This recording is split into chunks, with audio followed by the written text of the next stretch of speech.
Kru BMPT, Terminator, sedang mempersiapkan kendaraan untuk penempatan tempur, dan menuangkan peluru fragmentasi berdaya ledak tinggi ke posisi musuh. BMPT, Terminator, Tank Support Fighting Vehicle, adalah kendaraan tempur lapis baja, AFV, dirancang dan diproduksi perusahaan Rusia Uralvagon Zavod. Kendaraan ini dirancang untuk mendukung tank dan AFV lainnya di daerah perkotaan. BMPT secara tidak resmi dinamai Terminator oleh pabrikan. Senjata berat dan lapis baja untuk bertahan hidup dalam pertempuran perkotaan. AFV ini dipersenjatai dengan ATAK Guided Weapon System yang dipersenjatai dengan 4 peluncur rudal ATAK 9M120, 2 autocannons 30mm 2A42, 2 peluncur granat AG-17D, dan 1 senapan mesin PKTM koaksial 7,62 mm. BMPT dibangun di atas sasis tank tempur utama T-72 yang digunakan dalam jumlah besar oleh Angkatan Darat Rusia dan telah diproduksi di bawah lisensi oleh banyak negara lain. BMPT dirancang berdasarkan pengalaman tempur yang diperoleh selama Perang Soviet-Afghanistan dan Perang Chechnya pertama. Beberapa prototipe kendaraan tempur pendukung tank dibuat sebelum desain BMPT saat ini. Pada akhir 2013, satu-satunya operator BMPT adalah Kazakhstan. Sejumlah kecil dikirim ke Angkatan Darat Rusia untuk evaluasi mulai tahun 2005. Kementerian Pertahanan Rusia akhirnya memesan BMPT pada Agustus 2017. Pengiriman lebih dari 10 kendaraan dimulai pada awal 2018. Versi tersebut, secara tidak resmi disebut sebagai Terminator 3, menggabungkan sasis, lambung, dan komponen tank T-90A.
Drone Lancet Rusia kembali membuat tekor angkatan bersenjata Ukraina.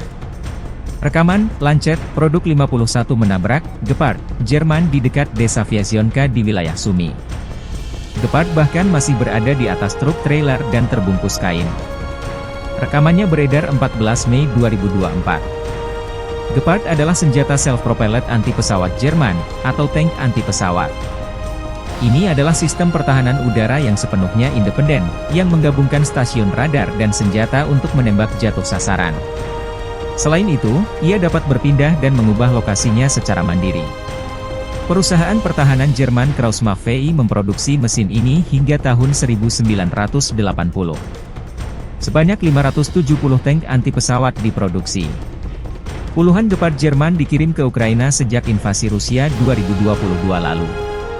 Yang menarik dari serangan ini, tampaknya Rusia sedang melakukan persiapan akhir untuk membuka front besar lainnya di timur laut Ukraina seperti yang dilakukan unit utara di Kharkiv.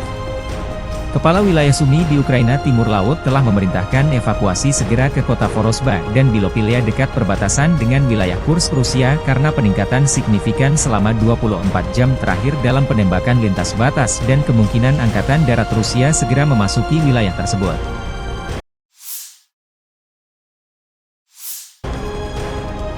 Lebih dari 30.000 tentara Rusia melancarkan serangan ke Oblast Kharkiv, kata Sekretaris Dewan Keamanan dan Pertahanan Nasional Ukraina Oleksandr Litvinenko dalam wawancara dengan AFP yang diterbitkan 13 Mei.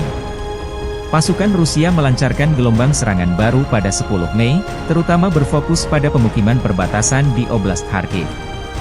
Staf Umum Ukraina mengatakan pada 13 Mei bahwa Rusia memiliki keberhasilan taktis dalam perjuangan untuk Vovchansk, sebuah kota di utara Oblast Kharkiv. Pertempuran perkotaan sedang berlangsung di pinggiran utara kota, kata Gubernur Oleksiy Hubov.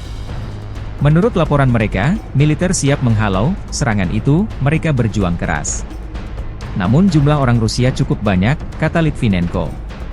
Secara total, Rusia mengerahkan sekitar 50.000 tentara di perbatasan dengan Oblast Kharkiv sebelum serangannya, katanya. Saat ini tidak ada ancaman serangan terhadap kota Kharkiv, Litvinenko menambahkan, menggemakan pernyataan pemerintah setempat sebelumnya. Pasukan Rusia gagal merebut Kharkiv pada minggu-minggu pertama invasi besar-besaran meskipun faktanya kota tersebut terletak kurang dari 30 km dari perbatasan Rusia. Rusia membutuhkan waktu bertahun-tahun untuk menduduki Kharkiv, kata Oleksandr Pivnenko, Komandan Garda Nasional Ukraina, di tengah ancaman serangan baru. Sebanyak 7.023 warga sipil di Oblast Kharkiv telah dievakuasi dari rumah mereka di tengah pertempuran sengit di wilayah tersebut, Hubov melaporkan pada 14 Mei.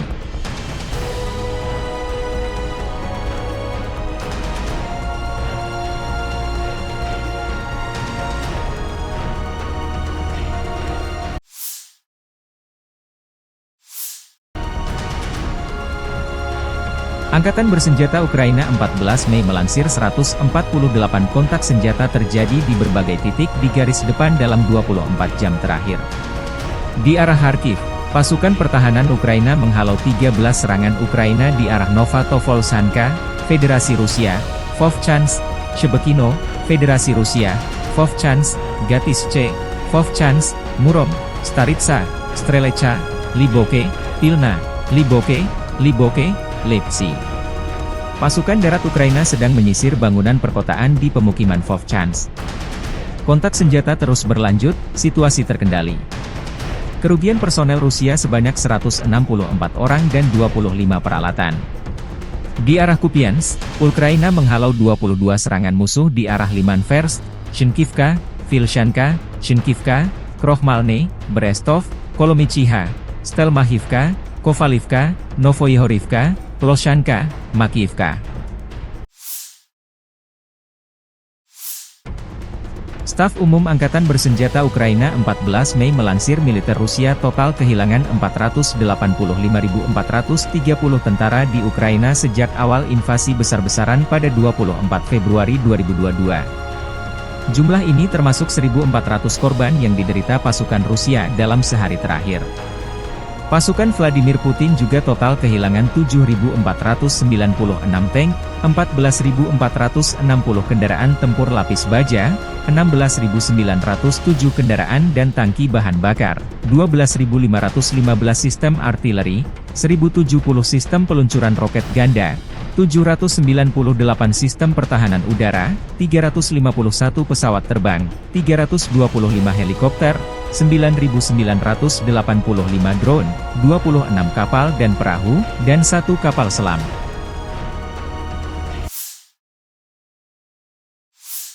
Дорогі українці, українки, коротко про цей день. Перше, доповіді головкома та міністра оборони щодо ситуації на всіх напрямках, де найбільш зараз гаряче, Харківщина.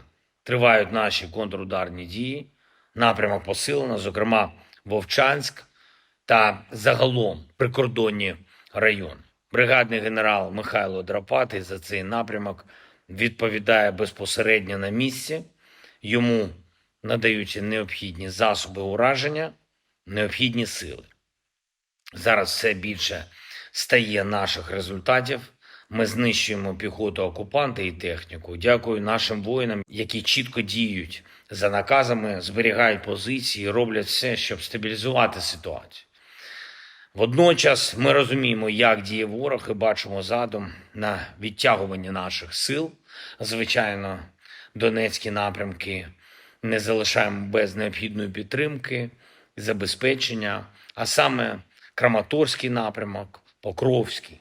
Незмінна увага Куп'янському напрямку. Ми фіксуємо також ворожу активність проти Сумщини і Чернігівщини, диверсійні групи, обстріл. Ми відповідаємо вогнем, як і належить. Наші Завдання абсолютно зрозуміле – зірвати російську спробу розширити війну. Виконання цього завдання залежить буквально від кожного, хто зараз на позиціях.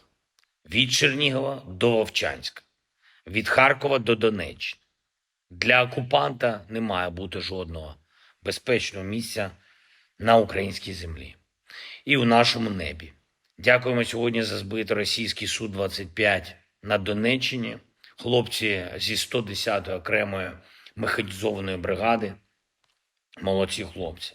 І також я вдячний усім представникам нашої обласної влади, прифронтових регіонах, у прикордонні та місцевим громадам, працівникам Національної поліції України, які допомагають, забезпечують евакуацію людей, підтримку в умовах постійних російських ударів. Максимум потрібно зробити, щоб саме окупант втрачав, а не ми, не українці. Друге, наша міжнародна робота була розмова з прем'єр-міністром Швеції. Я поінформував про ситуацію на фронті зараз, про російські спроби жорсткіше тиснути на Україну. Обговорили деталі нового оборонного пакету від Швеції, можливості розширити нашу співпрацю. Зокрема, фінансування виробництва зброї. Цей проєкт в Україні і спільні проєкти. Швеція може суттєво допомогти, також інвестуючи в цю спільну виробничу роботу. Так само і Люксембург. В розмові з прем'єр-міністром Люксембургу сьогодні торкнулись всіх цих можливостей виробляти більше зброї. Дякую партнерам за розуміння наших потреб і наших перспектив, спільних перспектив. Звичайно, запросив обох лідерів Швеції та Люксембургу взяти участь в глобальному саміті миру, який ми готуємо на червень. Вдячний за згоду. Плюс Канада. Щойно поговорив з прем'єр-міністром Канади. Дві теми – оборонна підтримка, особливо це стосується броньованої техніки та артилерії. Працюємо щодо розширення по цьому напрямку. Ну і сьогодні Джастін, пан прем'єр-міністр, мені підтвердив участь в саміті миру. Дякую, Джастін. Завтра не менш активний день для роботи з партнерами. Це спільне завдання для української сміливості та для оперативності партнерів. Пакети допомоги, які працюють, це реалізовані, доставлені пакети, це зброя, яка у наших воїнів в руках, і забезпечуємо наші результати. Українські результати – те, що потрібно всім нам, і те, що обов'язково буде. Дякую усім, хто з Україною, слава усім, хто б'ється, хто працює заради українських результатів. Слава Україні! Боевая машина Тор М2 является уникальным в своем роде. Эта машина способна уничтожать любые ракеты, крылатые ракеты, которые будут находиться в зоне поражения боевой машины. Основная задача моей батареи является недопущение в зоне ответственности пролета авиации противника, пролета крылатых ракет, пролета управляемых авиационных бомб. На данном участке фронта у меня уничтожила батарея 15 управляемых авиационных бомб, 6 крылатых ракет. Не допустила пролета авиации противника. На счету нашего расчета уже около 40 уничтоженных целей, таких как Фурия, Лелека, Баба-Яга.